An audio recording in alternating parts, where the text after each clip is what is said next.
oráculo viu no futuro e você não vai acreditar.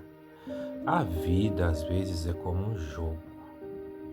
Às vezes uma peça que está em cima cai e derruba a outra, e a outra derruba o outro. As coisas que estavam em cima vão para baixo, e as de baixo para cima. Tudo muda e se transforma. Veremos mudanças muito bruscas e rápidas. Não aconteceu ainda, mas irá acontecer.